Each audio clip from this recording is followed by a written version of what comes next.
friends and visitors to this land of Dhamma, certainly you are all curious to know as to what is being taught in this meditation center. Not only in this meditation center,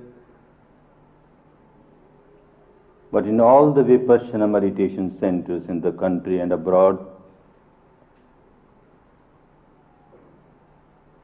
no religious dogma is being taught.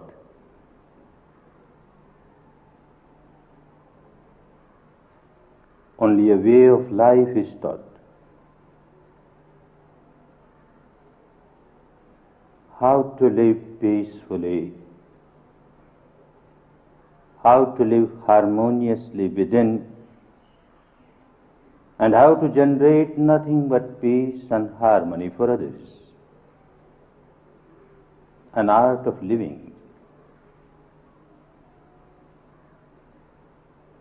which has nothing to do with any organized religion,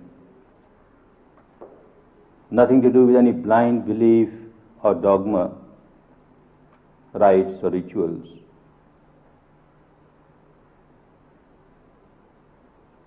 A way of life,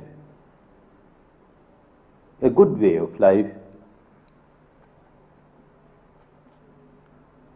Therefore, people who join the course of 10 days of Vipassana, they have to take a vow that they will observe 5 precepts, and the precepts are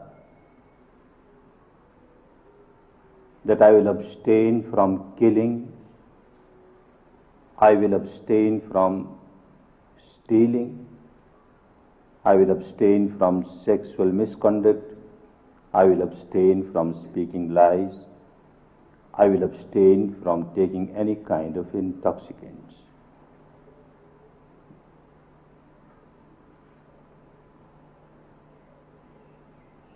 A moral way of life, good for everyone,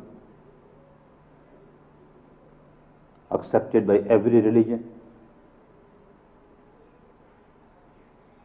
preached by every religion, and yet very difficult to observe.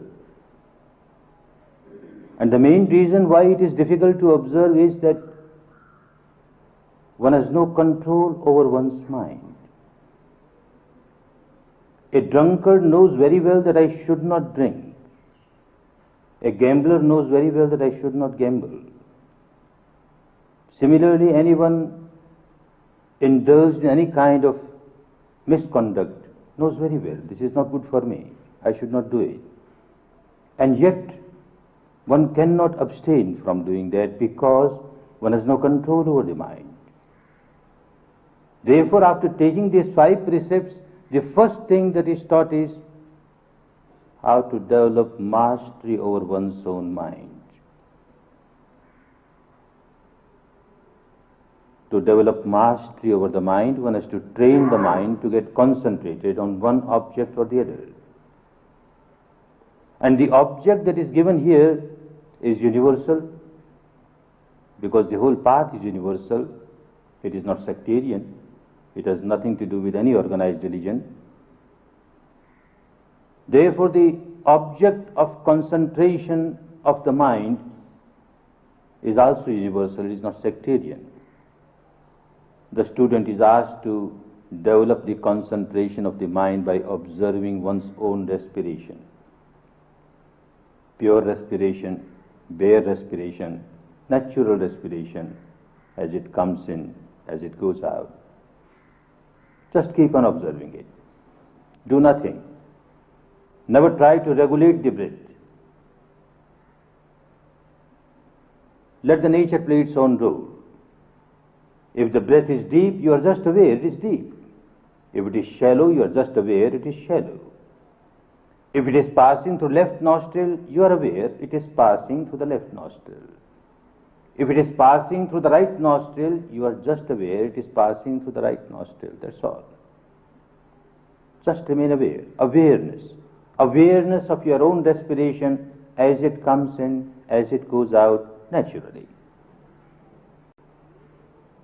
Now the object is such which is acceptable to one and all. A Hindu can practice with this object, a Muslim can practice with this object, a Buddhist, a Jain, a Christian, a Jew, makes no difference, anyone. Because the breath is universal. We don't ask people to use certain words, a name of this god or that goddess. We don't want people to imagine the shape or the form of this god or that goddess, then it will become sectarian. But just observing the breath as it is, as it comes in, as it goes out, it makes the object universal. One trains the mind to get concentrated.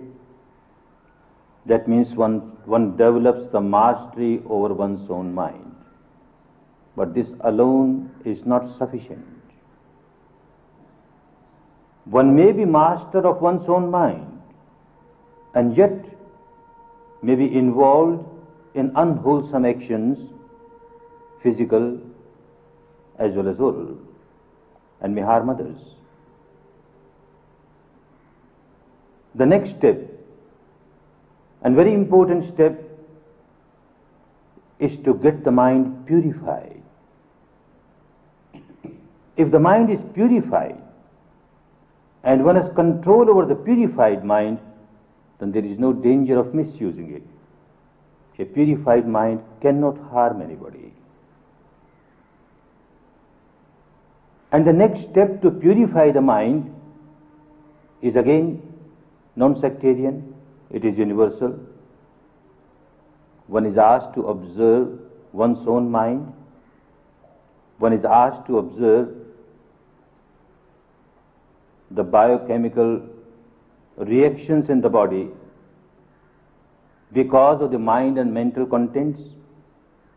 Say, for example, an impurity arises in the mind, and anger as a reason, or hatred as a reason, or ill will, animosity. What starts happening in the body? There is some unpleasant sensation on the body. One is asked to observe that sensation. There might be heat in the whole body. The palpitation might increase. Tension might get built up. Do nothing, just observe it. Just accept the fact that there is anger which has arisen in my mind at this moment, and look, there is heat in my body, or the palpitation has increased, or there is tension, whatever it is. Just observe that and accept the fact that my mind is at present full of this particular negativity. And you will find that you are coming out of it. You have not suppressed it. You have not given it a free license. And then something wrong at the vocal and physical level. You have just observed it. Observing, observing, observing. Layers after layers of this impurity get peeled off. And one comes out of it. Not only that, if one continues to practice like this, one comes out of a particular habit pattern of which one has become a slave. Everyone has become a slave of one's own habit pattern, behavior pattern. Whenever one experiences something pleasant, the behavior pattern has become to react with craving, with clinging. Similarly, whenever one faces something unpleasant, the behavior pattern has become to react with anger, with aversion, with hatred. And in both the cases, one becomes very agitated, very irritated. By this practice, one slowly breaks this behavior pattern and starts coming out of it. Whenever one generates negativity, one becomes very agitated, very miserable. One may call oneself a Hindu or a Muslim or a Jain or a Christian or a Jewish. It makes no difference. A human being is a human being. As soon as you generate any negativity in the mind, you are bound to become miserable. And when you become miserable with the negativity, you never keep this misery limited to yourself. you start throwing this misery all around you. You start distributing this misery to others. You make everyone else miserable. You make the entire atmosphere around you so tense. Anyone who comes in contact with you at that time becomes miserable, unhappy. Certainly, this is not a way of life. This is not a good way of life. This technique teaches you how to live a good way of life, how to live peacefully, how to live harmoniously, how to generate nothing but peace and harmony within oneself, for oneself, and how to generate nothing but peace and harmony for others, so that people who come in contact, they also feel very peaceful, very harmonious. The 5 precepts that one takes in the beginning, one understands at the intellectual level that they are so good. Human being is a social being, one has to live in the society. One should not do anything at the physical or vocal level which will disturb the peace and harmony of others, which will harm and hurt others. Therefore, these precepts are very essential. But as one proceeds on this path, it becomes so clear that the sages and saints of the past advised us to live the life of morality because it is not only for the good of others, but also for our own good.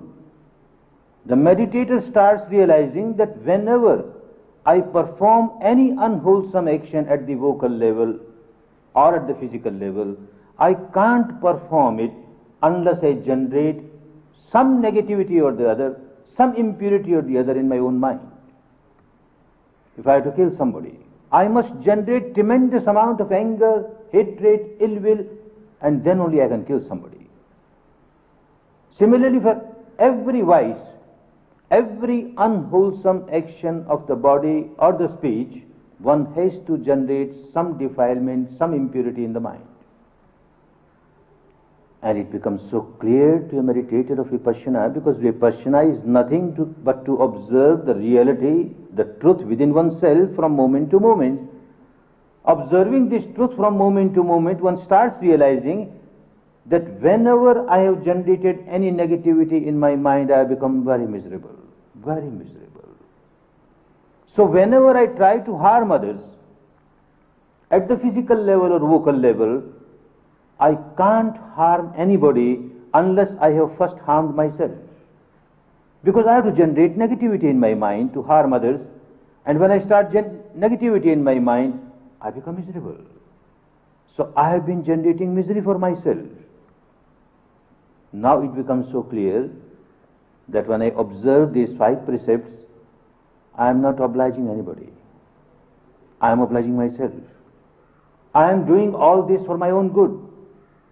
Real self-interest will become so clear. In my own good, I should not perform any action at the physical level or vocal level which will disturb others. Because as soon as I get involved in anything like this, I start harming myself by generating a negativity and becoming miserable. As one develops in this technique, it becomes so easy to live the life, a good life, a life of morality, because one starts understanding at the actual level, at the experiential level, that living good life is not only for the good of others, but for my good also. More for my good. It will become so clear. The entire path, the 5 precepts, controlling the mind with the aid of the breath, natural breath, purifying the mind by observing the body sensations, by observing the mental contents, is universal. Anybody can do this. That is the reason why not only in this center, but in all the centers around the world, people from different communities, different countries, belonging to different religious groups, they come, meditate, and get the same advantage. No conversion is involved. One does not come here to get converted from one organized religion to another organized religion. This technique has nothing to do to convert people in a particular organized religion. Because this technique is not bound by any particular organized religion. It is universal.